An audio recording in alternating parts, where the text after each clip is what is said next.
everybody, welcome back. You're watching Sport Federation TV, where of course every week we take a look at what's happening with sport in the Western Cape, across our province, across our various districts, and of course, as you know, all our sports are up and running, literally up and running.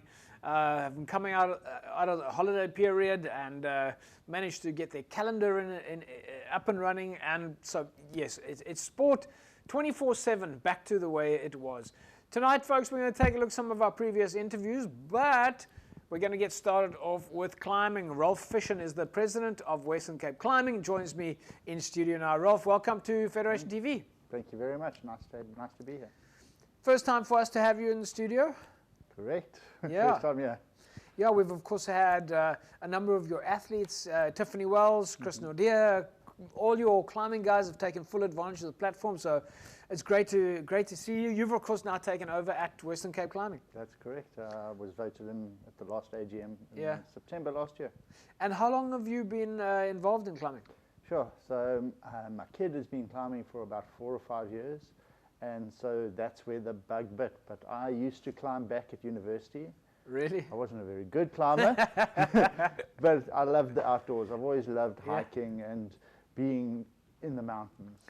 Oh, of course. So I mean, that's the link for you guys. You know, when over the years people always thought climbing was outdoors over the mountain and that, but really there's indoors and outdoors. Correct. I mean, like when the actual competitive sport started of sport climbing, they used to start on outdoor surfaces. Yeah. And then obviously they wanted to standardize things, so they started to bring it indoors. And now there's climbing gyms. There's some people that only climb at a gym and hardly ever go outdoors. So it's really changed the space of the sport. Do you think some of the folks that climb outdoors have started knocking on your door saying, well, we'd like to come and test this because we can't get away over the weekend? Yeah, I definitely think that a lot of outdoor climbers use indoor facilities to stay fit. For example, Rockland season starts in the middle of the year, and people want to be fit for going up to Rocklands. They're spending a lot of time up there, and yeah.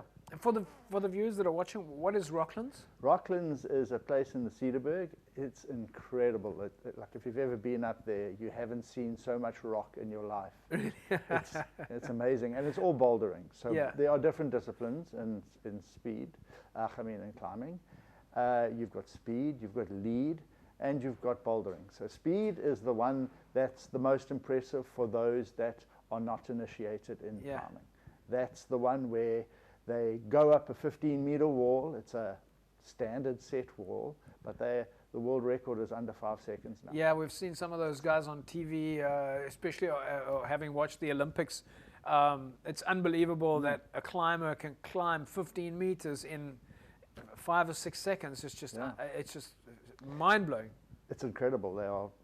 They are the fastest sprinters at the Olympics. Yeah. In South Africa, I think we're sitting on about, what, 15, 16 seconds? No? We've got an athlete that's going to the Olympics this year, and he's up there. His fastest time, I think the Africa record is just over 6 seconds. Oh, right, okay. I stand corrected, but it's around there. So he's a world-class athlete. He's knocking on the door. Yeah. No, that's fantastic.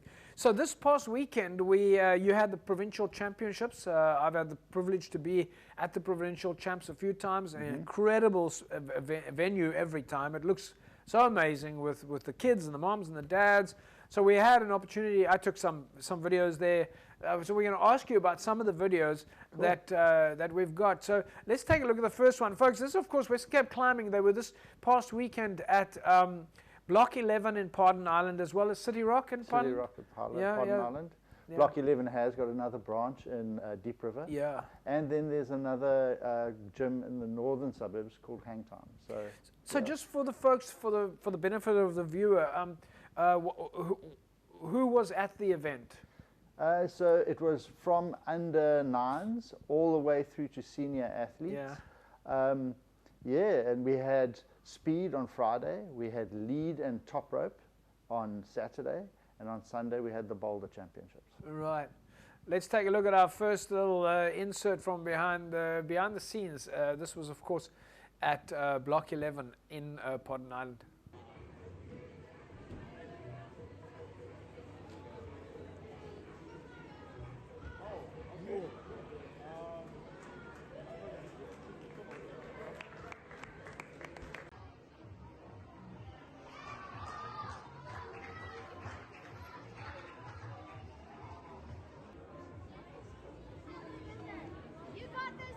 Right, so kids in action, moms and dads in action. Talk us through what did we see there? So this is bouldering. So what happens is you start at the beginning of a boulder, and it's called a boulder problem for a reason, because it's quite technical. Yeah. The route setters will set boulder problems in different formats. Some will be very risky, some will be power intensive, and some will be very technical. Yeah. And so what we'll see there is someone starting a route, climbing through the route. They have to go through different zones, and at those zones they get points. And to top it out, they touch the top hold and they match it, and they have to hold it for 3 seconds. All right, let's take a look at another clip here, because we're going to start getting into some of the specifics.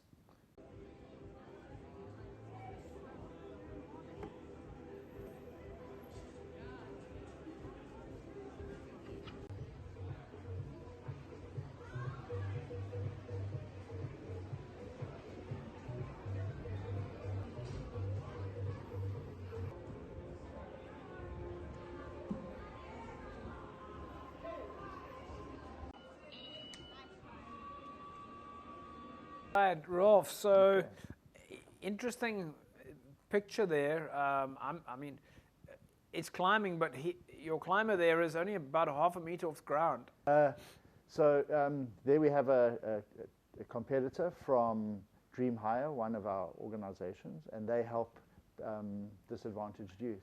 Yeah. There we have an athlete trying to pull onto the wall. Very difficult. It's sometimes very difficult to even get on the start. Yeah. And yeah, to move to the next hold takes a lot of. So I look at that picture and I saw the kids climbing, and then they're figuring it out. They're calculating in their minds. It looks like it's not just climbing, being strong. You've got to use your brains.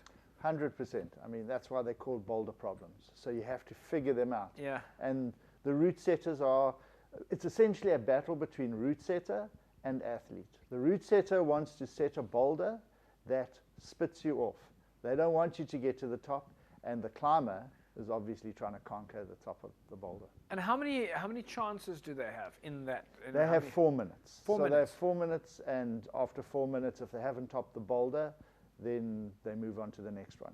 But you might have someone top it on first go, and that is called a flash. Right. And then they've got a longer rest period before their next boulder. Is it quite exhausting? It is exceptionally exhausting. Some of the technical ones, not so exhausting, because you're doing technical moves like foot swaps or really trying to balance. But in the powerful ones, sometimes giving it 2 or 3 goes is about as much as someone could do. That's fantastic. Right, folks, we're speaking to Rolf Fisher, the president of Western Cape Climbing. They had their Western Cape Championships at Block 11 and City Rock this past weekend on Friday, Saturday, and Sunday. When we come back from the break, we're going to take a look at some more of the footage. We'll find out a little bit more about bouldering, as it's called within Western Cape Climbing. Back in a sec.